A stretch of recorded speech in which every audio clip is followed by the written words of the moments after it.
Welcome everybody, this is Mandy with Hope Designs and this is Collaboration Day. So if you are seeing my video or my premiere, then you still want to head over to Angie's channel, which I'll link below because her premiere was first. And then after this video will be Haritha's video from HR Art, and her video will also be linked below. If you're watching during the premiere, you're welcome to participate in the live chat, which is available on YouTube. I'm showing you consistencies here, but for the sake of brevity, I'm going to list the ratios and everything in the description box below, but I'm just covering the colors and consistencies that I'm using here. But I did decide to speed this part up a little bit. There was a last minute plan change for Muna from Monrosa Art, who regretfully won't be able to participate with us today. So after my video, Haritha will tie up our premiere at the end. So sorry if that's caused a little bit of confusion. But today we're going to be doing ring pour pearl pours, which are fairly new for all of us, I think. I first got inspired to do those from watching Julie Cuts from Pouring Your Heart Out. So I also have some lighting videos that I happened to notice in this video after the video was already recorded, so I'm sorry about that in advance. So what makes the pearls is a heavier metallic base under your ring pour. So you'll see that I'm using a 14-inch level 1 canvas today for our pour, so stay tuned. Here we go. So this is our metallic base. So this is what's going to pearl. This is our pearl color, essentially. So as we stretch this over the canvas, this is the color that should cause the pearls. I don't know why I can't talk today. As you layer your rings, know that the last color you put in will be the first one off, but the first color you put in will be your center. So layer them accordingly. So I'm going to start with the Phthalo Blue, and I'm going to use small portions of this turquoise because it's mostly in there for contrast in between each layer. I'm going to add a little black.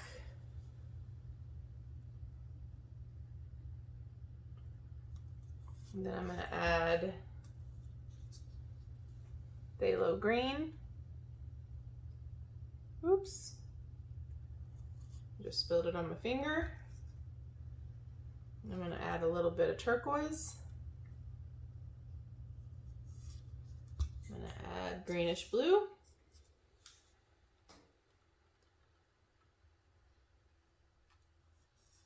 I made way too much paint, of course. A little bit of black, not a lot.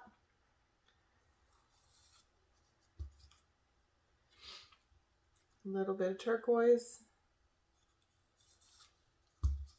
Phthalo blue.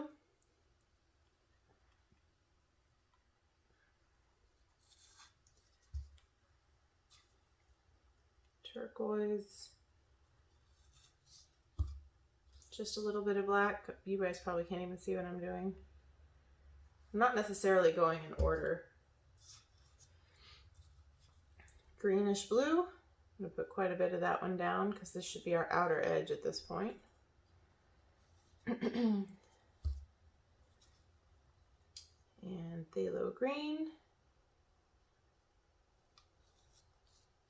I'm going to start moving these off to the side. Let's do a little more black. Sorry if you can hear my dogs, they're making noise. They like to make noise as soon as we start videos. A little bit of phthalo blue. All right, probably too much paint. Move the paint out of the way. And we're going to start up kind of a little bit high until we get some momentum, and then we'll start the rings.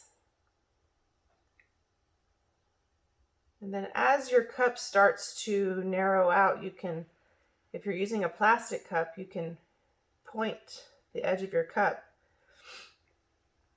to make it easier to get nice rings. I'm getting cells from something, that's weird. Probably because I used a combination of paint colors.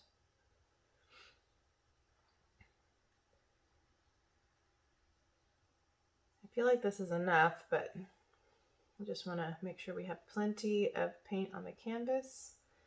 Yee! I almost dripped that right in the middle. All right, let me go get my torch real quick because I forgot it. I'm so used to blooms. Move you guys a little closer to the center. And we're getting some weird cloud effects, which is kind of strange, but I don't mind them, so. A torch, and let's stretch. I'm a little nervous. I have push pins under the canvas, and then I have them resting on these little canvas stands. I wonder if I need to add some gold around the edges so this doesn't fold over on itself. Let me see. Kind of like, it's not really a flow extender though, because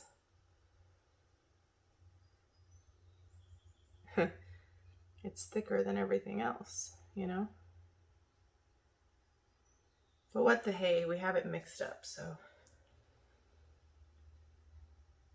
Really just kind of want it to help with the corners. Sorry about my arm. All right, what a waste of 24 karat gold, right? Okay. We're just gonna move it kind of in a circular motion a little bit till we get it, it's pretty thick. So till we get it moving. There's a piece of fuzz in here, I need to get it out.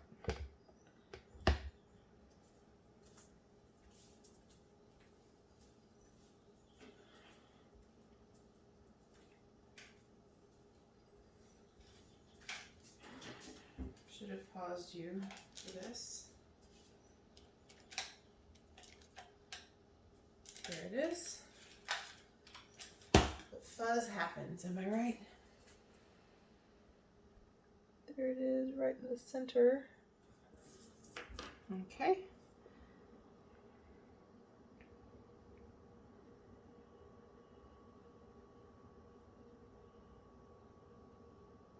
Move some of the weight of the paint back.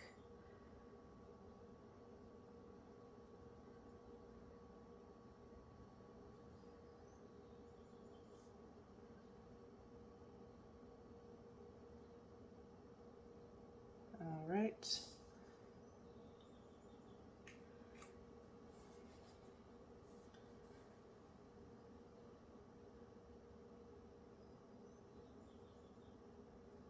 I really hope this pearls up. I'm kind of nervous about it.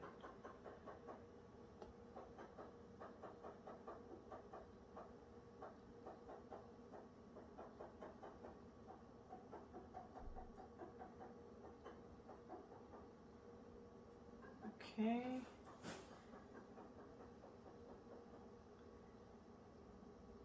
And one thing I would encourage you to do is don't overwork just to get the tiny edge of your corner. You can get that with runoff paint. I am starting to see a couple pearls. Might as well get this corner. We've got more of it covered than we do the other one. All right. I'm bound to be wearing some paint before too long. This really looks kind of similar to a straight pour in the sense that one of these colors must have been thinner than the other because we have like these weird looking like kind of cloudy rings. All right, let me set this down for a second.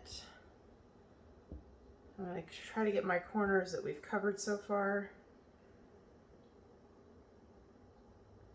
before the pearls start forming, because they're already forming in some places. And I'd rather them not be totally messed up. Okay, thanks, stay over there. I'm using these little stands instead of just push pins because it's easier to maneuver this after because the push pins are not stuck in paint. I really wanted to keep some of my tight little rings, but here we are. All right, and let's tilt this back.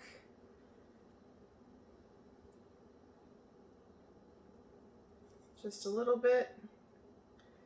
Get the center kind of, sort of in the center again.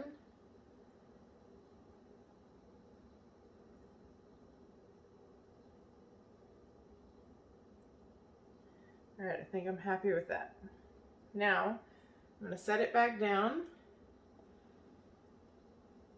I'm going to work on my edges, and I'm going to pause you because it's going to take a little bit for these pearls to develop. Oops.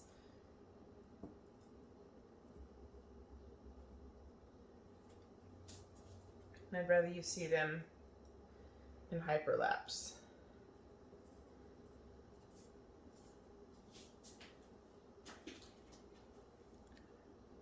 Okay, just to give you guys a little point of reference, I super hyperlapse the first 8 minutes or so of the cells developing as I messed around and cleaned the edges and torched. And so this little clip is about 8 minutes of cell development and pearl development. All right, so this is our view after about 10 minutes. Zoom you out. I'm getting some weird lighting issues from my extra light, so I'm going to take it off. I hope the whole pour hasn't been like that. If it has, I'm very sorry, but you can see a lot has developed in 10 minutes. I did torch these other areas a couple times, but this side definitely has more. If you recall, this is where I put a lot of that additional gold down to help it extend out. But even if it landed just like this, I would probably be happy with it because this is the most successful one I've had so far. I do think it's going to continue to develop a little bit around here. So instead of hyperlapsing, I'm going to bring you back in a minute and give you a close-up. I'll be back. All right, so here's our view after about 30 to 40 minutes since the pour finished. And a lot has developed right here and has continued to develop over here. Sorry, my dog decided to start scratching. They were perfectly still until I got up to do this close-up, and now she won't stop moving and scratching. So we still developed quite a bit more over here after I stopped recording. And over here, the most developed is definitely down here and over here. It's not my best ring pour in my life, but considering this was a different type of pour for me, I'm happy with the results. And thank you guys so much for watching. Please don't forget to check out the other ladies' premieres. And I will link them below, all of their video links. And give me a comment, let me know what you think. Don't forget to like and subscribe if you haven't already. And again, thank you all so much for watching today's premiere and collaboration. Bye.